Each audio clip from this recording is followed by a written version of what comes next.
I want to show you how to organize your notes in OneNote. I have tried to make sure that each of you is taking notes on OneNote so that you are prepared for this next step. This is a method that I learned in grad school that made it really easy to keep track of my notes and then to organize my notes before writing.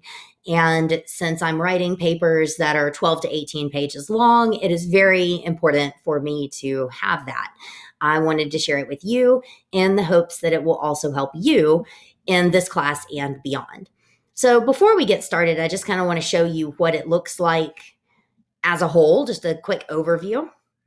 This is for a paper that I wrote in the fall. And so I used to have all of my sources here, and then I transferred each of them over to their own individual tab.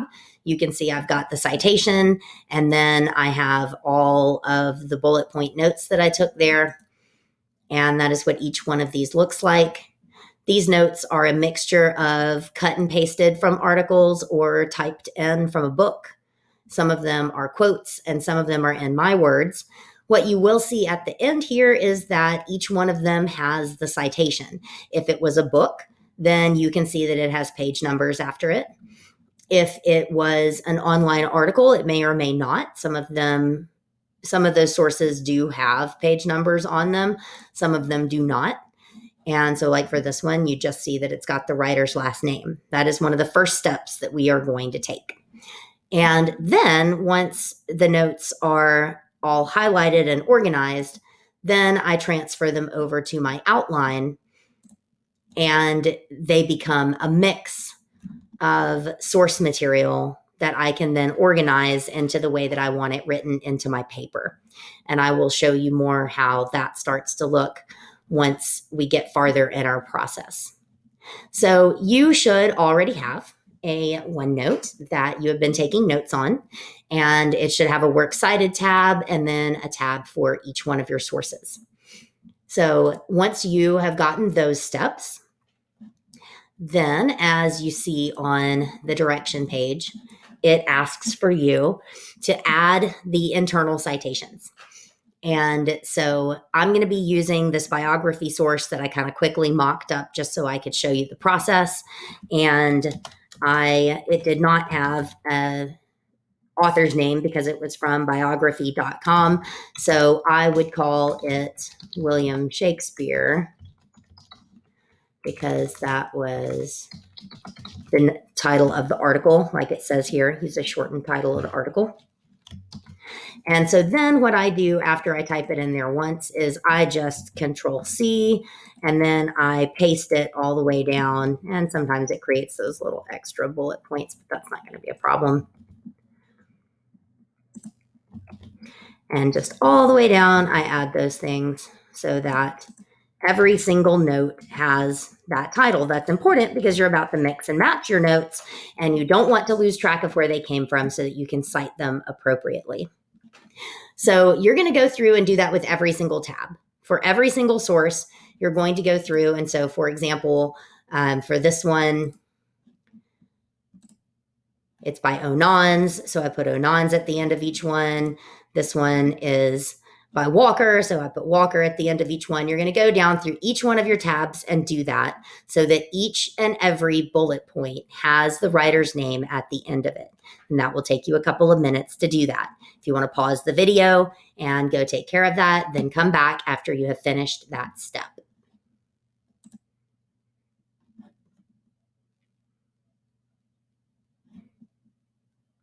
All right, the next step is to transfer your outline onto your OneNote. You probably composed your outline on a Word document as I instructed you to. So then you will take that outline, which I'm just going to use my sample one here from the directions, Control C to copy it, find the outline tab on your OneNote, and you're going to copy and paste it over there. This is for easy color coding. After you have gotten your outline there, you are going to you're going to choose a color for every Roman numeral. So you're just going to go through, and I tend to just go in order and choose yellow, and then the next one. And that's just kind of how I do it. But if you have like in mind that to you biography means purple, then it does not matter at all which colors you choose. You just need to choose colors. And so now I've got 4 main colors for my outline. Then you are going to go back through to your notes and you are going to work through it one bullet point at a time and decide where that needs to go. So I'm going to read through this and say this is clearly biography. I'm going to color it yellow. And then this says that he was a prolific writer during the English Renaissance. Maybe this goes better with the historical background part. So maybe I need to highlight this for dramatic conventions. Keep in mind that and this is, it's going to seem like you want to just say, well, this is the biography source. This entire thing is yellow. Don't fall into that trap. Read over each piece of what you have in there carefully. You might find that some of the pieces that you have written in don't fit anything in your outline, and you might not even need them. You'll see that on my Catherine Mansfield outline, that occasionally there's a note that just did not get highlighted at all because as I was going through, I decided I don't need that anymore. That doesn't fit my paper. So there's one, for example, didn't decide to use that. And that is perfectly fine. So you're going to go through and highlight every single thing the color that it fits. Maybe a lot of the article will be the same color. That is also perfectly fine. Just make sure that you are dealing with it one piece at a time. Sometimes you might find that you need to split a bullet point in half. That's also fine. Just make sure you add another citation at the end of it. And then once you have outlined everything on all of your notes, which this is going to take a bit. In fact, why don't you go ahead and pause the video, complete the highlighting part. Let me show you another trick really quickly though. One thing that might make it easier for you is to duplicate your tab. I'm going to suggest you do that in the next step anyway. And that way you can have your outline tab open so that you know what your colors are as you're going through this. And you just keep them side by side on the screen so that as you go through each source, you remember what color each thing was. So pause the video and go through and color code your outline and then highlight every single note a color of where it belongs in the paper.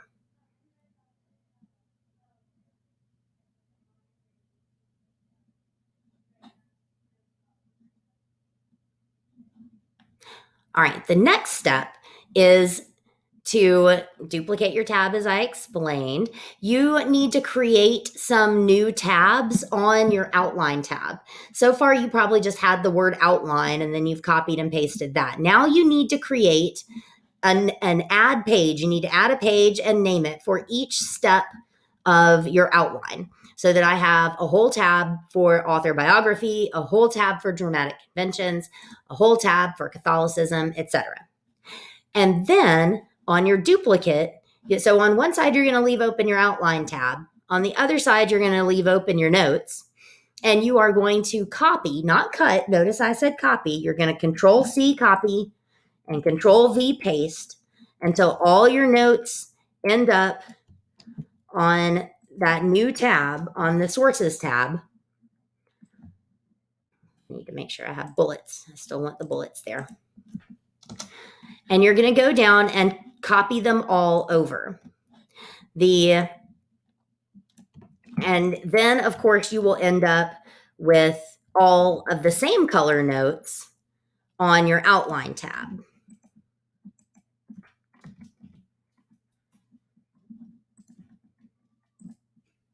And you can see how this works on my Catherine Mansfield paper. So on the original source page where I've taken notes from each source, there are multiple colors listed. Each one of these is going to end up in a different part of my outline. Then On your outline tab, they'll all be the matching color. Mine doesn't look like that anymore because once I get all the notes there, I take off the color highlighting because it's easier for me to read when it's not color coded anymore. But if these were still color coded, you would see that they are all the same color. Now that you have got all of your source notes color coded and all of your color coded notes copied and pasted onto your outline tab, it is going to be very easy for you to then organize these. I only have a couple, so that's not as, I can't really demonstrate that as well, but so you can then use the material here, read back over all these notes and start dragging them around to put them in the order that you want them to be. And it explains that down here. You can drag them or cut and paste them so that they are in a sequence that makes sense and the sequence you want them to be for your paper. And then drafting will just be a matter of moving bullet point to bullet point and putting together your paper with commentary between each point. I hope that you find that this method helps you organize your thinking and organize your material. And we will talk about it again on Friday when we start talking about drafting and putting things in the sequence where you want them. But for now, you should have a good idea of how much information you have about each thing. You might discover while you're going through that you have a whole lot of material that you forgot about and you need to add a level to your outline. That is a perfectly understandable step. And that happens a lot of times as you are structuring your material. You end up having to add and relocate and move around your outline. The outline should be a working piece of your paper. It is not set in stone, and it will probably change between now and your final draft, and that is perfectly fine.